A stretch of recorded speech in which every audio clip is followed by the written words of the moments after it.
There are no hands up, no other questions. So turn it over to you. Welcome.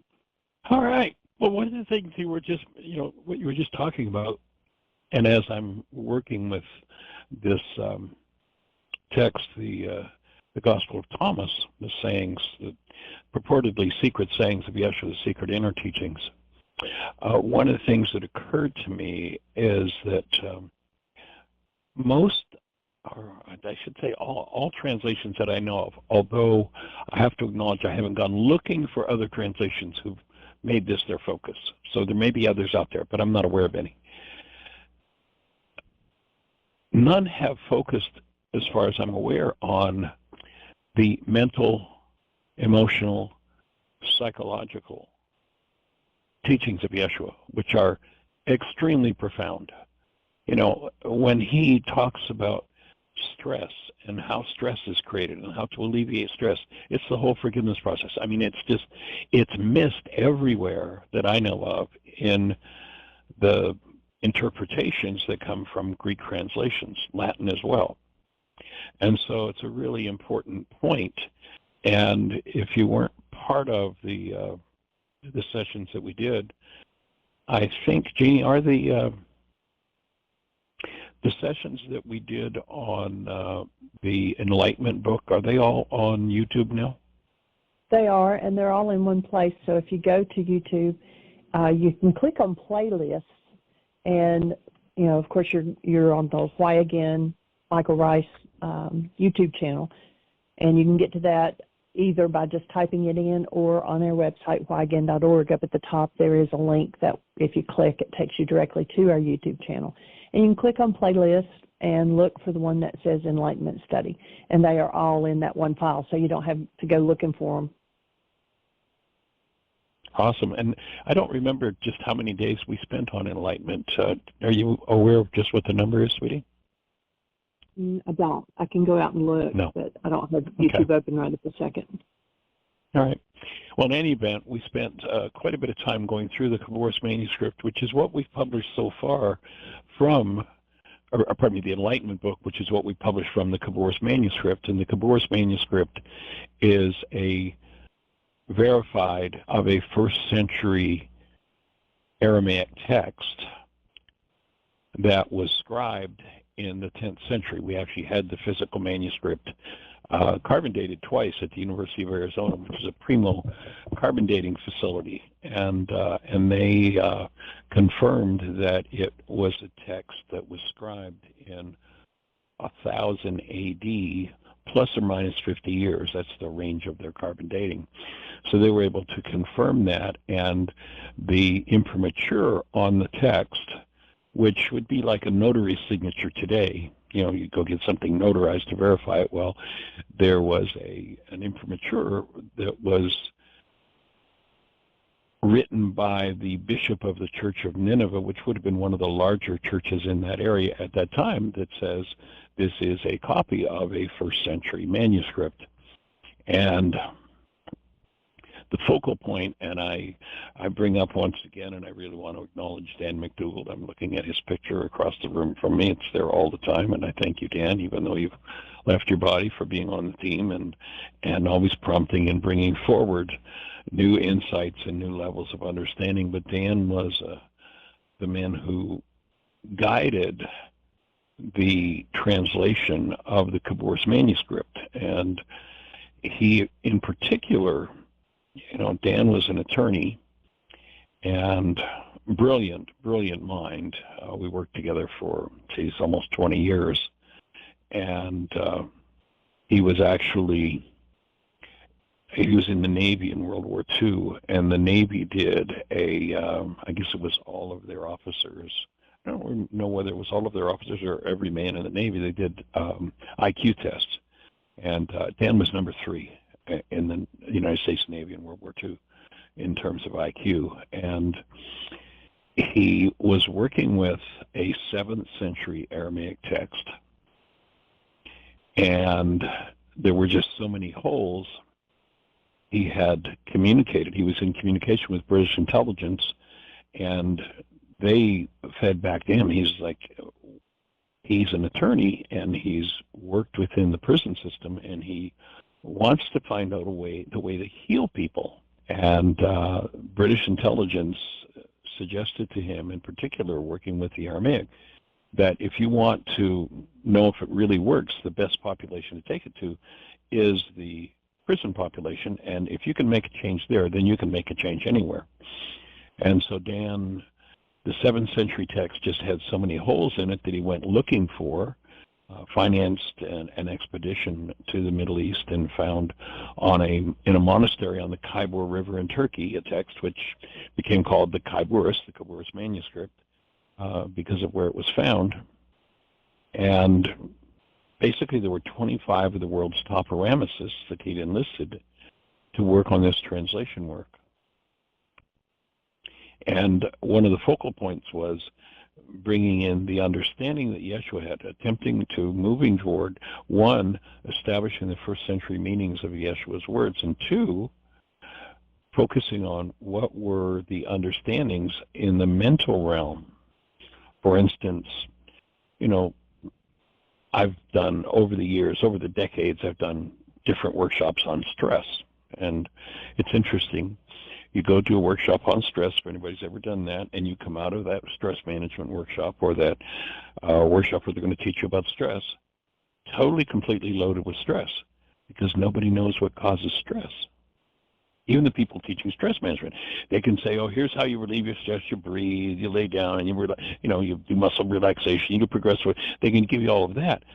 But how is stress created? If you go to a stress management workshop and you walk out of there with and they'll oftentimes bring up the idea of goals, and you'll come out of that goal workshop, that goal-oriented workshop, which I categorize as stress management because that's how you manage stress, is through goals. But you'll come out of that goal workshop with your daily goals, your goals for the next week, your goals for the next month, your goals for the next year, your goals for the next 5 years, your goals for the next 10 years, 20 years, and your lifetime goals. With no understanding that you create stress every time you set a goal. Now, if you go and read the scriptures, unless you read the accurate translation of the Aramaic, you'll never understand. You'll never find that in the scriptures. If you go to that passage that, when properly translated, tells you about stress, you'll read a passage that says, Yeshua is saying to the people, he says, sufficient for the day are the evils thereof. That's the Greek misinterpretation of his words. And you go, what the heck? Sufficient for the day are the evils thereof. What does that even mean? If you go to the Aramaic, what he's saying is, when you set a goal, you create a stress.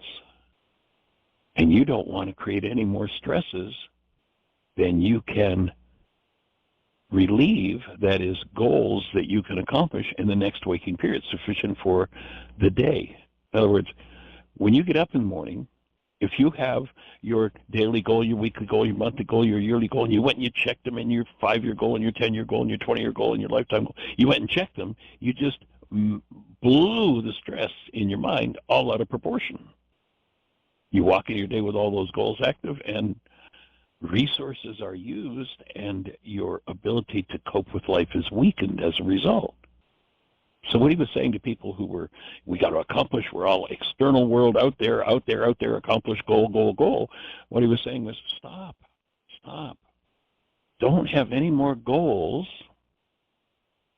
Well, how do you get goals out of the word evil? Well, it's interesting that evil in Aramaic has two translations. One relates to sin. Remember, we talked about sin being an archery term. When you fired at the bullseye and you missed the bullseye, the scorekeeper would yell, sin, you're off the mark. That's all it means. And the word evil, if you missed the target altogether, the scorekeeper would yell, evil. Wasn't some terrible, nasty, monster out there that's out to get you.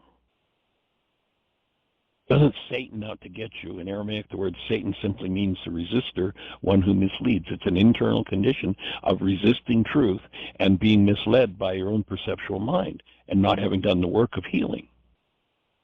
And then the other translation, the upper proper understanding of the word evil, relates to completion or perfection. So as an example, let's imagine I've got a green banana. In Aramaic, one would look at the green banana and say, that banana is evil. Well, what's evil about a banana? Come on now, don't be silly. Well, you got to understand you got to have the brain cells. You got to have the eyes to see and the ears to hear to even have a clue what's being spoken of. And the Greeks certainly didn't have the eyes to see and the ears to hear virtually anything of the refined teachings of Yeshua. Nothing is there. Nothing like this one. So what's he saying? Sufficient today for the day are the evils thereof. So the green banana is evil. If I have a banana that's all brown and mushy and squashed, that banana is evil. But I have a banana that's lightly brownly speckled, that banana is ripe. That banana is not evil. It's perfection. It's completion. It's at its high point.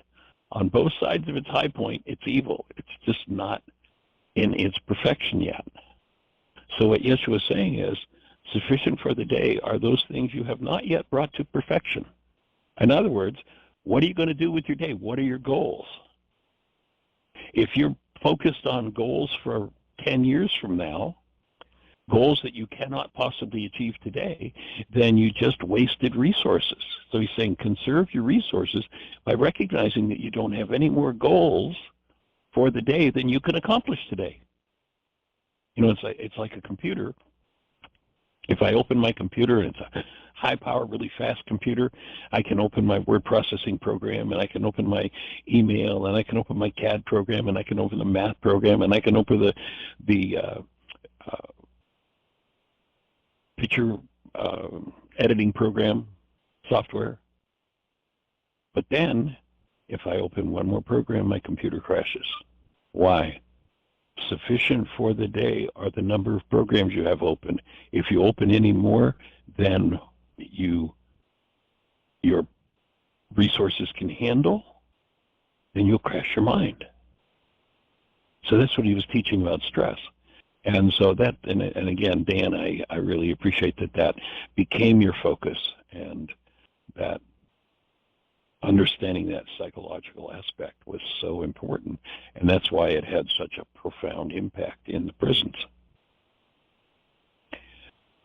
So the Aramaic is the core understanding, and if you haven't listened to, or you weren't part of us doing the review of the Enlightenment book, those sessions are all on our YouTube channel. You might want to go back and catch those.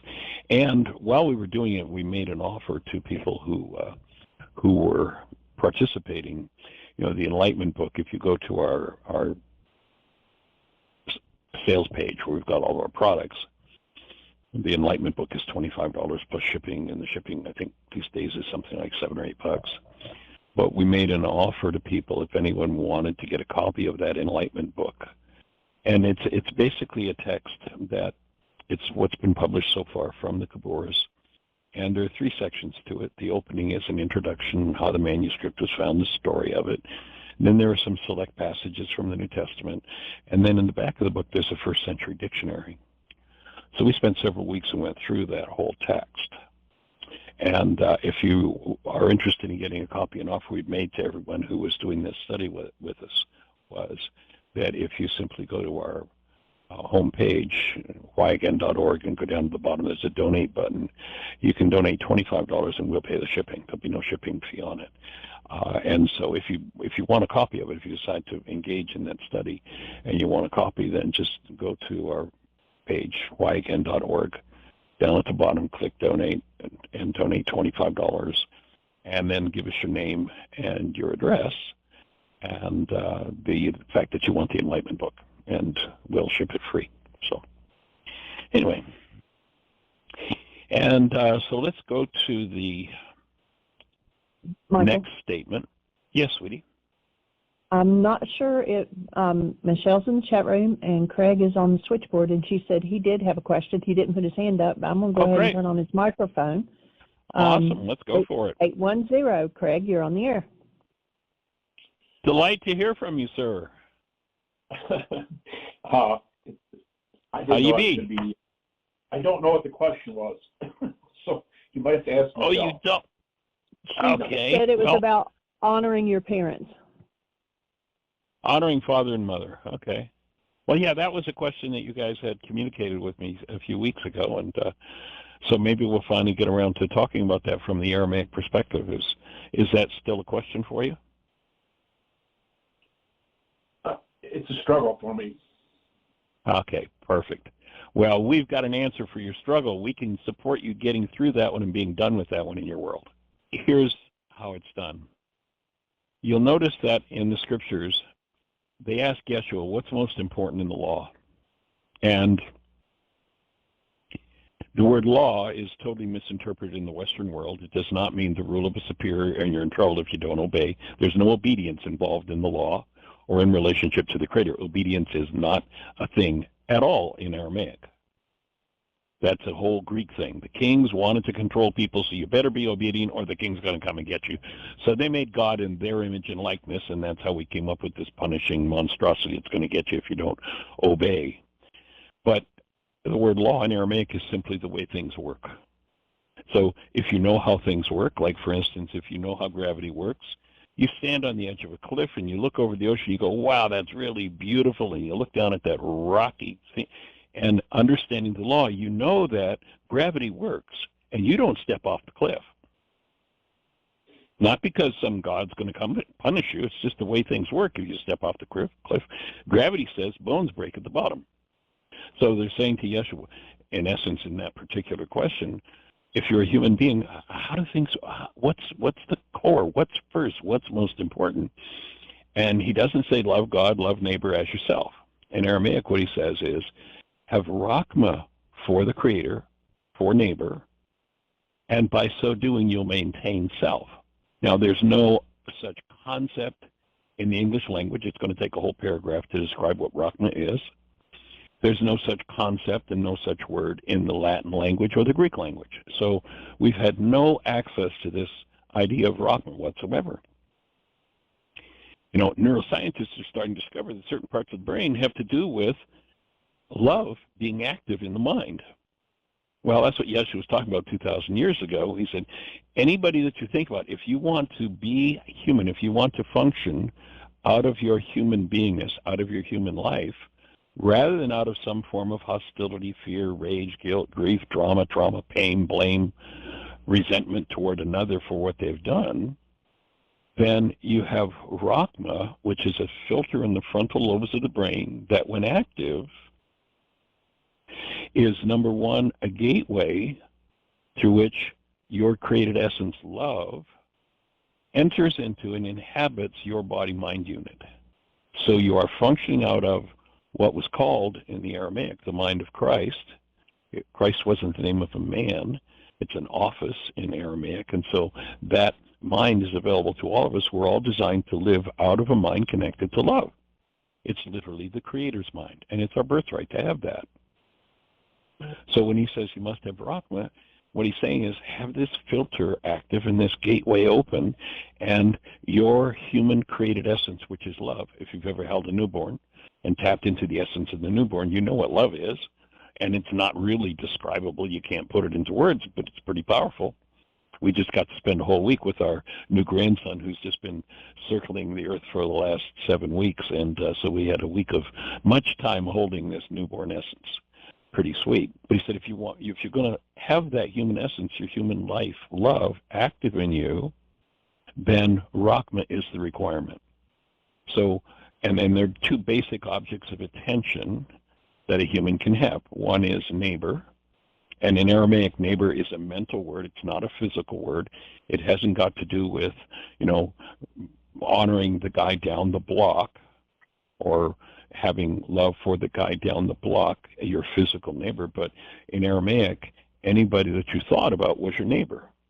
So in essence, he's saying, you want to maintain your human life, you want to live as love, then you got to keep this gateway open, whoever you think about. And the most hostile, rageful, insane neighbor that's done everything they could to destroy you is the most important one to have Rakhma for, because they're the one who can resonate in you, your unresolved pain, and you lose your human life to that pain when it's active. And it's that pain that needs to be forgiven.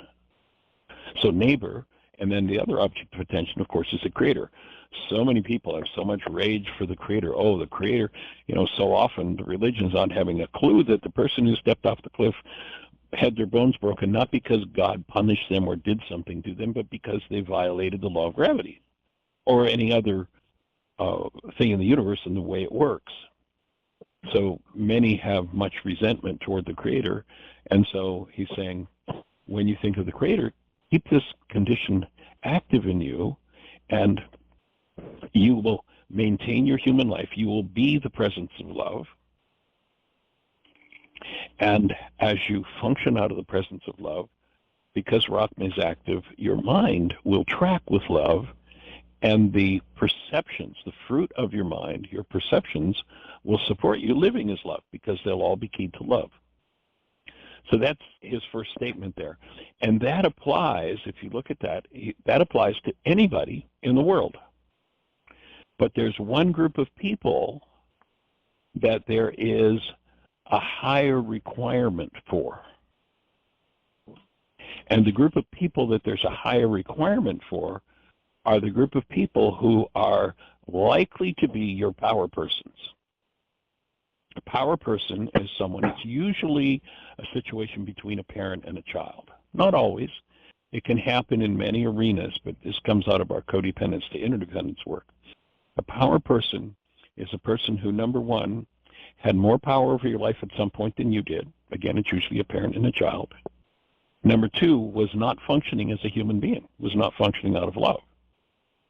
And number three, the child in that circumstance where the parents got the power and isn't functioning out of love perceives the circumstance as survival. When that happens, the child's energy field, if you imagine the energy field energetically being like a sponge, the child's energy field opens and they become a sponge, and every energy moving in the environment is absorbed by the child into their physiology. And we're talking energy, not just words. If a power person delivered a negative message, that's absorbed by the child. But if there was, let's say, rage behind the message, then the child would also absorb that rage. Once that power person dynamic is installed in a child's mind, for the rest of that child's life, until that power person dynamic is resolved, until it's forgiven, their lives will be run by that dynamic in them. In other words, it will destroy their human lives. The ability to keep love present will not be possible for someone in that situation. So, and once one has that power person dynamic instilled in them, there are only three behaviors possible for them throughout their lives. And the behaviors they will do will relate to the level of stress that they're under. When there's little or no stress, that person will do whatever they did to get along with their power person. So, what they might have did was, as a kid, they learned to be funny and cute, and the way they handled the attack of their power person was to be funny and cute, and, it became a normal mode of behavior when there was little or no stress. So how did they get along with their power person? That's the basic personality of most every person. So when there's little or no stress, virtually everybody will live out of that, whatever they did to get along with their power person. When stress starts to build, and this is oftentimes reflected in relationships, when stress starts to build, people will shift out of doing what they did to get along with their power person into doing what they did to resist and survive with their power person. So let's say, the kid became Mr. Funny, Mr. or Ms. Nice Guy, and you meet that person and you go, wow, you're Mr. or Ms. Nice Guy. You're really cool. I like you. Let's create a relationship. Oh, I love you. Let's have fun. Let's get married. Let's have a great time together because this is so wonderful. And time goes by, and when stress starts to build, this person who from day one that you met them was Mr. or Ms. Nice Guy, all of a sudden is Mr. or Ms. Snarky, because now they've shifted into the This is part of the psychological dynamic and teaching of Yeshua. What has happened is, at that new level of stress, what's called the automatic decision system kicks in, and now they do what they did to resist and survive with their power person. So now, all of a sudden, this person you've been hanging out with for 5 years, and they've been Mr. Ms. Nice Guy, it's been wonderful. All of a sudden, the way they handled that, when they were in resistance and survival with their power person was to be Mr. Ms. Snarky. And you look at this person after 5 years, it's like, what's wrong with you? This isn't who I married. You were Ms. or Mr. Nice Guy. What's wrong with you? Why are you Mr. Snarky? Why are you Ms. Snarky now? And then the third level of behavior. So there's little or no stress. One does what they did to get along with their power person. Stress starts to build. They do what they did to resist and survive with their power person. And then level 3 stress, when they're ultra stressed, what people do is whatever their power person did to them that they hated the most. Now that runs virtually every life on the planet. That runs the planet. That runs every business, every church, every government. That's why there's so much craziness in the world. And as far as I know, until this dynamic is resolved, that's going to run every mind. And as far as I know, this dynamic has never been explained and never been available other than through the understanding of the teachings of Yeshua and brought forward in this work. So what happens if I'm with my power person and I'm ultra stressed and my power person is mom or dad? I'm in, let's say, what dad did was beat the hell out of me. I'm ready to raise my fists and fight and beat on somebody. What happened to my human life? I lost it. I surrendered the presence of love to this power person dynamic that came from the negative interaction with my parent, who was my power person.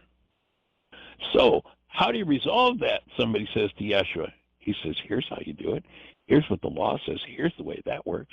If you want to be love, if you want to be a human being all the time, then when you interact with your parents, whether they're alive or dead, whether you do it physically or mentally, he didn't say have Rakhma for them. There's a whole new standard. He says you got to honor them. And the traumatic the experience was with them, the more important it is to obey this law if you want to maintain your human life. Now, if it's fine with you to keep going to doing what your power person did to you that you hated the most, or being inclined to that, maybe being able to control yourself, but having that moving in you, what does honor mean? What's different between Rakhma and honoring? Well, honoring your parent includes Rakhma. You have this condition set in your mind so that your mind is on track with love, and you bring your human life, the active presence of love, into behavior toward that parent who was your power person, was maybe terribly abusive. And what happens when you bring active present love through your physiology toward them? You get to heal. It's not about them. You're not doing this thing of honoring your father and your mother for them. You're doing it because if they were your power person, you bring active present love through your physiology where your trauma is stored, and you are freed of your trauma. Your trauma will be forgiven in the presence of that love, will be removed. That's why law was put in place. You want to keep living a human life? Then the person who can most powerfully resonate your pain and your trauma is the most important person for you to stand in your human life, firmly fixed there, and bring your being, your presence of love into activity toward them. And if locked into your physiology is all kinds of trauma, if you spent, years and years and years with your fists and your jaw clenched, then it's going to take some physiological work. It's going to take some deep psychological work. It's going to take some deep forgiveness to be freed of that dynamic so that you can function, so that your physiology is an open space where love, your human created essence, is welcome, incarnates in the world, and then flows out into the world.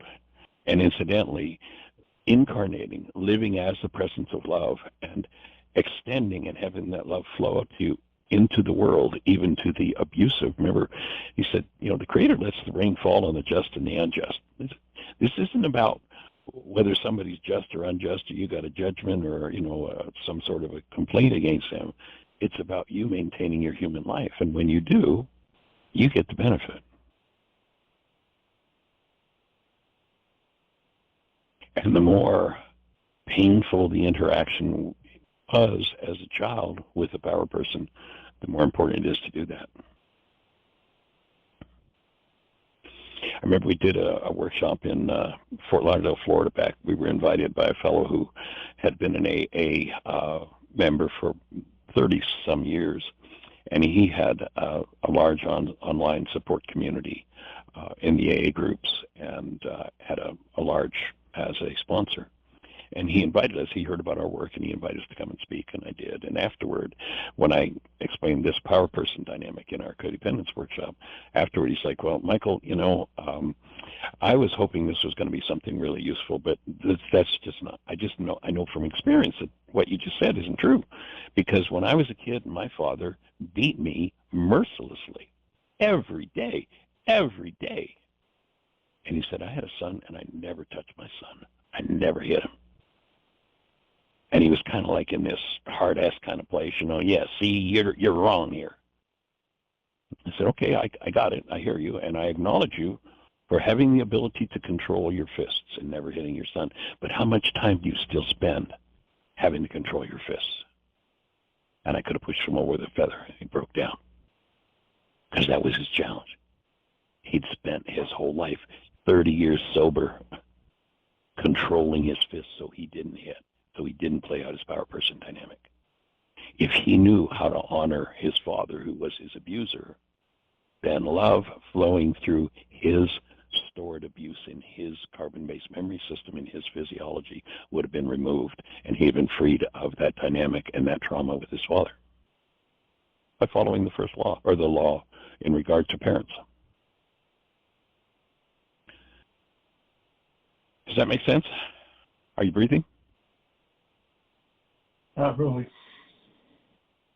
So I'll breathe with you. Let's just take a minute and just take a couple of breaths. Because it's a big piece of information, especially if you've had a traumatic upbringing with a power person. Wasn't good. Yeah, I hear you. I understand. I'm with you. In fact, my power person was my challenge, and I actually shared on the show about, I don't know, it's maybe 6 or 8 months ago, that I finally finished my work around my relationship with my power person, my father, about 6 months ago.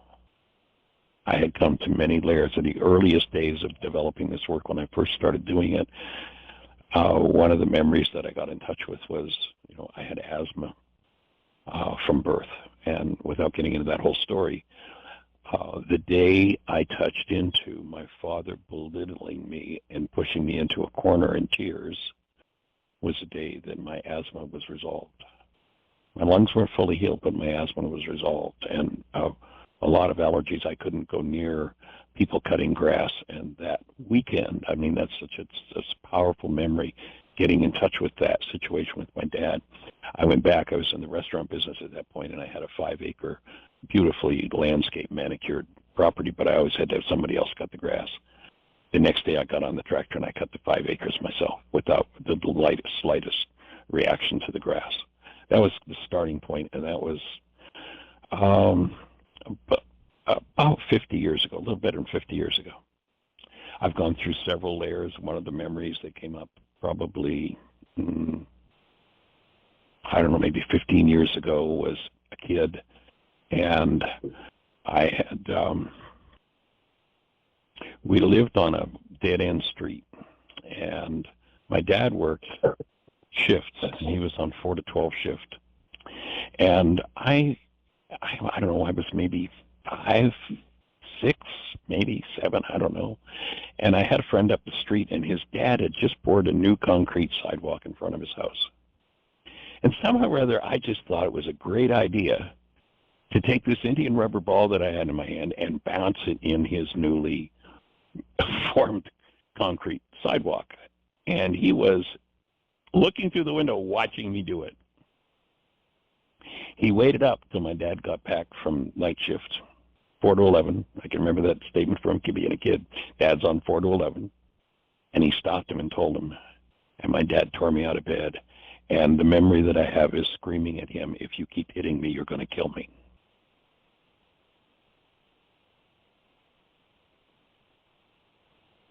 That was a piece of work I did about 15 years ago.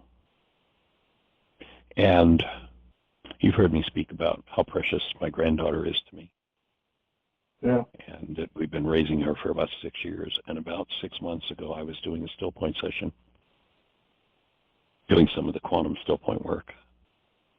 And for the first time, I mean, I'd resolved with my dad, and it was like, he's, of course, long past, but if I'd met him on the street, I could easily have said, hey, Dad, how you doing? And shook his hand and smiled and been in delight with him. But I never could have done what happened 6 months ago in that still point session. And in that session, my dad came to me, and in the same energy that I would embrace my precious granddaughter, I was able to embrace him the first time with that same energy of present love and cherishing that I couldn't do before then. Took me a long time. But that piece of work finished for me about 6. And that's the point at which I feel and consider that I've completed my work around my dad. And perhaps the work of fathers and sons in my generations. Because about 2 years ago, I had another still point session I was in, and I was shown a field of darkness that was beyond what I could possibly fathom or imagine, a visual field of darkness. And in that visual field of darkness, there were an uncountable number of lights. I'm breathing away and I'm being shown this, and it's like, what is this? What are you showing me? And what I was told was these were my ancestors and the darkness that they were living in. And the spots of light were the beings that were trapped in this darkness, and they were asking me in that still point session if I would help to process the darkness that they were trapped in. At which point I verbally out loud said yes, I would gladly do that. And it feels to me like with this piece of work that I just did with my dad that I've accomplished that one with my generational patterns of fathers and sons. And until enough of us do that, Yeshua says a little leavening leavens a whole loaf. He's not talking about bread. He's talking about us as human beings. Until enough of us can show up in our physiology, passing through Rakhma, through that filter, and showing up as the created essence of love that we are, incarnated in our physiology, and then being able to extend that love out to the world. That's the critical mass he's talking about. Enough people, small number, who will do that, and the whole world will be transformed by it. To me, that's the ultimate value in us doing our work. And I don't know anybody that had the understanding that he had, and here's how you do it. And that's what I've spent the last 50 plus years doing, is bringing that down to, rather than somebody having to spend 50 years and go figure it out for themselves, bringing it down to, okay, here's the tool, here's how you do it. And each tool is a refinement and brought into, my original work was in the field of electronics. And in that field, it didn't matter what your philosophy was. If you were building a piece of electronic equipment, designing a piece of equipment, or repairing a piece of equipment, it didn't matter what your philosophy was. It had to work when it got off the other end of the bench. When you were finished with it, it had to work. And so that's what I've been doing for the last 50 years with these teachings, is, guided by that. It has to work. How do we, isn't it a nice philosophy to say, love your neighbor? Isn't that nice? But how the hell do you do that if you're filled with rage and pain? Good luck. But then, How do you do that? Oh, you recognize there's a filter in the front. There's a thing called Rakhma. No, you don't want to love your neighbor. That wasn't the instruction. The instruction was keep this filter active, and you get to reclaim your human life. You get to function as conscious, active, present love in the world. And that's what life is. Life is love flowing through a cell. Anything we do, whether it's resentment toward a power person or a neighbor, that restricts the flow of love through our physiology, we're destroying our own human lives. Remember, Yeshua said, he had one purpose. He didn't come to bring dogma or doctrine. He said, I got one purpose. I come to bring you life more abundantly. How do you do that? You forgive everything in you that is unlike love. You face it. You feel it. You stand as a space of love. You breathe. And you remove it from your physiology. And so that's what every tool is about. And one of the most important instructions that came was, one, have Rakhma, and then that second one, first law had been around for a long time, but nobody understood it, was you bring your human life, love, present in your physiology, through your physiology, to the greatest offenders in your life, and you get to heal. So, Michael. Yes, sir. A question I have is, what if your dad was still alive and still beating you? Mm-hmm. What do you do? Well, you just sit there, let him beat you? First order of business. Yeah, first order of business. If I'm in a state of being physically threatened, then I step out of the physical threat. But that doesn't change the fact. Yeah, that's what I'm doing. Yeah, right. Okay, so that's first step. Yeah. Okay. That's first step. But now that you're safe, now you've got the work to do of processing through the inherited trauma that came from a power person who probably, had a power person who had a power person who had a power person. And by the way, if you have any children, I guarantee you, you are their power person. I guarantee you, many of those behaviors that you resented him doing, I mean, how many times have we heard somebody say, I'm never going to be like my mother or my father? And that's exactly what they become. Because the energy of high charged pain and emotion rules the game. That's why under stress, we do what our power person did to us and we hated most. Have you ever done what you hated most that your power person did to you, to other people? Or to yourself?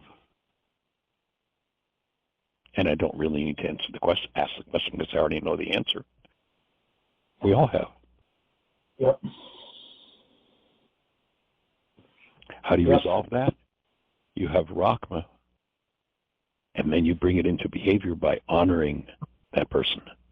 And if he's still alive, you are a step ahead of the game because he's there to resonate everything in you that you're going to have to break through.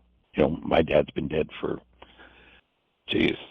almost 50 years now, 45 years. So I haven't had that gift. I know my mom's, 84.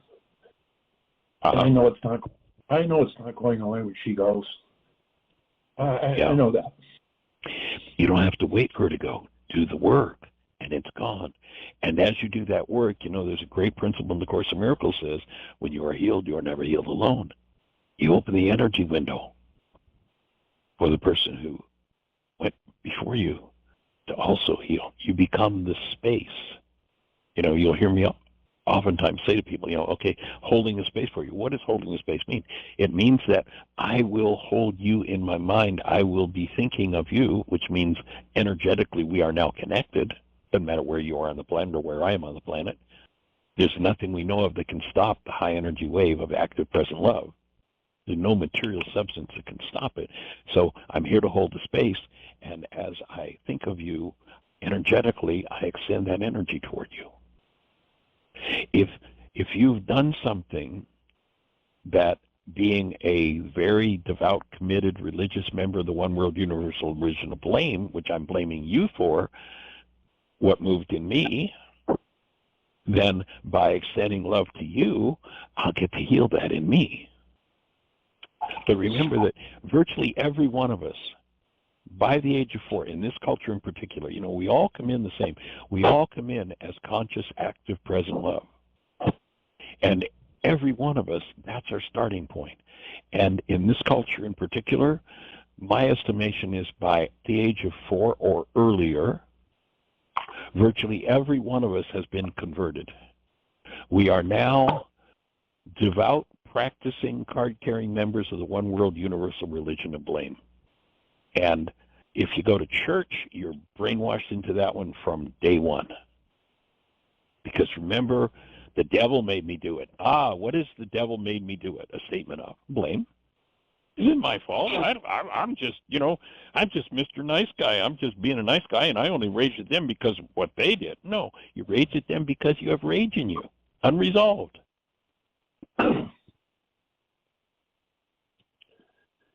You shot terror at somebody because there's terror in you. And all of those energies need to be resolved in order for us individually and collectively to live as human beings.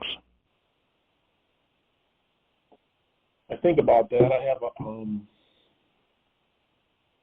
in my office, I have a collage from my kindergarten days till college,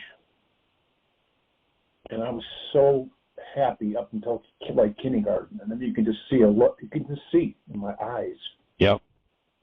Things from there on out were just serious. Yeah, I hear you. It's spooky. I mean, I'm almost thinking about taking it down because it's just like a reminder of what you just said. Well, here's my input on that one. Rather than taking it down, put it somewhere where you can sit comfortably in a chair in front of it and look at it. Tap into you at the age of 3, 4, and 5, and remember who you are. It was interesting. This past week, we spent a week with our kids and our 2 grandchildren and the other grandparents. We did a grandparents' vacation. We did a week down in the Outer Banks of North Carolina. So Ryan and Gabby, the parents of our granddaughter Aria, who we take care of, have been doing for 2 to 3 days a week for the last 6 years. She's now 6. And our new grandson, who's just been circling the earth for 7 weeks. Congratulations. And so we all had a family vacation last week. Got lots of newborn holding time. That was pretty cool. And at one point, the other grandmother had a meltdown. Something was going on between she and her husband. We don't know what it was, but she was in meltdown. And she pointed some of that energy at Aria. And Jeannie was there and saw it and went to comfort Aria and said, there's just something going on with Ladi, that's what they call her, with Ladi, and that's not about you. And Aria looked at Jeannie and said, "Oh, I know Nini." She calls Jeannie Nini. "I know Nini. She's just forgotten who she is." That's what she said about her grandmother in meltdown. Could point it at her. So I support you sitting in front of that whole collage, remembering who you are, and then bringing who you are into your breath and into your physiology, and watch the transformation, the degradation of your energy, and bring correction in your physiology. And that will serve as a stimulus to bring you healing.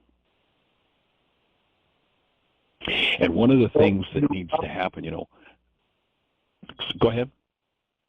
I'm sorry. I'm without trying to play the blame game. I knew when I was a child it wasn't me. I knew that it wasn't me. But it's never helped. Yeah. It's never helped. I mean, what helped? I survived by knowing it wasn't me. Right. I was just a kid. I was just a kid. Well, I knew it wasn't me, but it just hasn't stopped. I'm 65. Do you have children? I have 4. 4. Yeah. How much of that did you pass on to them?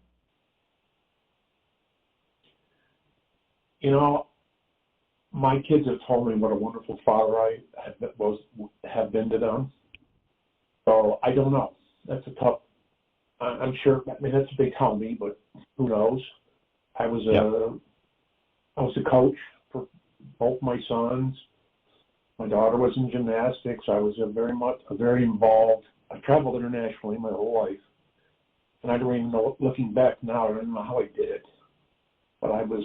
Yeah, actually, when I first saw it, when Tim Walz was introduced in the political arena, I thought of you. You resonate him for me, or vice versa. But here's the thing: when the stress is up and the chips are down, that's when that power person dynamic takes over. And all of us have done it, and all of us as children experienced it. And it sounds like you had some conscious awareness where you maybe didn't fall as far off the cliff as Dad did. But the moments where you engaged in those energies where you did, and the reason why, here's my best understanding of the reason why we do the same thing that we hated the most when we're ultra-stressed, because in an ultra-stressed state, there is no reason available. Literally, in the ultra-stressed state, and I'm talking literally, it's called sympathetic dominance, the blood flow to the frontal lobes of the brain is cut off. The ability to reason is not there. And in confusion of that ultra-stressed state, I don't know what to do, but I have a God here, my parent. As a child, parent is God. I have a God here inside of me in my unconscious. So I'll just look in my unconscious and in this situation, see what they did, and that's what I'll do, because that's how they won over me. So that's how, in this ultra-stressed state, I get to win. That's a hard one to give up. It's actually an addiction. Our first conversation was around the idea of the quantum still point, and it's something that I've only been doing with people for the last, 8 or 9 months. And I've been writing about it and working to understand the dynamic, the shift. What is it that happens in that quantum still point state? And the best explanation I've been able to come up with yet is, and what I think is the operative principle, still point breathing, which you've done, puts you into process. And process we define as the ability to keep love conscious, active, and present when something less than love comes up. So whatever, and you'll notice I'm always asking people, are you breathing? When there's energy moving that I know somebody's got an issue around, I know they're holding their breath. That's why I asked the question. It's an invitation to breathe, because if you can breathe, the energy can move. Otherwise, it's locked down. So someone who's breathing will process through and release those energetic patterns. Holding the breath locks it into tissue. And so that's still point breathing. The quantum still point is something that, I pulled out from my early medical training 50 years ago that was more intense than was reasonable to do, in an intensive with a group of 50 people. So it's not something that I have done. It's something I only do now on a one-to-one basis. And what happens is when you get put together the breath, there's a training component to it of letting go of physiological resistance. Where's the resistance in the structure? And letting that open so that more and more the body moves into a superconductor state. And then still point comes, which is normal in the still point breathing process and resolves things. But then in the intensity of the process, not only does still point come out of your mind, there's just an instant, a moment, where one leaves the mind behind. And that breaks the addiction to the power person dynamic. That's what I think is operating there. And few will move the energy deeply enough through the forgiveness process alone to break that one fully.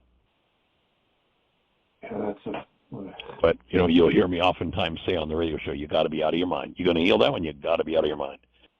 And it's not an easy thing to let go of carbon-based memory. In fact, what we've been talking about, I don't know how long you've been listening to the show. If you've been listening the last few days, we've been talking about, the last section where Yeshua is talking about John the Baptist. And he says, John the Baptist is the highest of those born of women. In other words, John the Baptist is admired by everybody as the pinnacle of intelligence and success out of carbon-based memory. He's the best there is. Boy, everybody wants to be like that. But then he says, so he's talking about those who are functioning out of perception, out of carbon-based memory, the body's mind, Adamos, the red clay. That's the section we're working on in the book of Thomas right now. And then he says, but a newborn is higher than he because the newborn is functioning out of being, out of the kingdom. So he makes John look like a piker. The highest of, what everybody admires, the highest intellect possible is a piker in the presence of one who's functioning through Rakhma as a human being and honors everyone, brings love present through physiology to everyone. And that's the work of Yeshua. And it's a process. It doesn't happen in an instant. You do it layer by layer. But when the ultra-stressed, and remembering or knowing that stress is created by goals, one goes in, and that's why we suggest doing the forgiveness process on a daily basis, because it keeps goals at a manageable level where you don't go into that ultra-stress state and play out the power person dynamic on someone. That you keep your stress levels at a reasonable level by canceling goals. And so as you do that, you get more and more, bring the ability to bring active present love into your physiology, which flushes out every trauma energy that never belonged and frees you from the mind of man. You remember they talked about Adam in the scriptures, and what does this say happened? He fell into a deep sleep. You'll notice they never say anything about Adam waking up until you come to the New Testament where Yeshua says, a lot of that stuff from that Old Testament, that's all hogwash, guys. Here's what you have to do. You got to have Rakhma. You got to function as love. And so he brings resolution. And now what is it? Where we've gone through the whole Old Testament, and Adamos, people are asleep in the red clay, in the mind that John the Baptist had, that he said was pretty cool as the world looks at it. And then he says, now awake in Christ. You're now awake in a mind that is literally God's mind. This isn't religious, nothing to do with religion. It's where we live with our kids, people we work with, the people we play with. It's now awake in Christ, awake in the mind, literally in the mind of love, the mind of God, and functioning as a true human being. And that's the whole objective of this work. Well, I will start my forgiveness with forgiving you for comparing me to Mr. Walt. Oh, I didn't think that was a bad thing. I haven't interacted a whole lot or watched a whole lot of him, but he seems like a big smile. He's a coach. You mentioned you were a coach, and he seems like he's been there, really creating a lot of support for people. So he's goofy. I think he's goofy. Okay, well, everybody's got a reality. Yeah, goofy. I don't know. Oh dear. Can't I just go to sleep and take a pill and? Wouldn't it be nice? That's what everybody wants. And sadly, we're at a point where the drug addiction, people wanting to take pills in order not to have to feel and deal, that's killing people left, right, and center. I'm being facetious. Yeah, I know. I got you. Well, our time is completed for today, but if appropriate, let's continue the conversation tomorrow and take it to the next level if there's more conversation to be had. And maybe we'll hear from Michelle on it too, but unfortunately our time is complete and the show's about to cut us off. So I'm going to just say thank you for the interaction and bringing the question forward, and create the best year of your eternal life. It's an awesome gift to give yourself and to give the world. Blessings.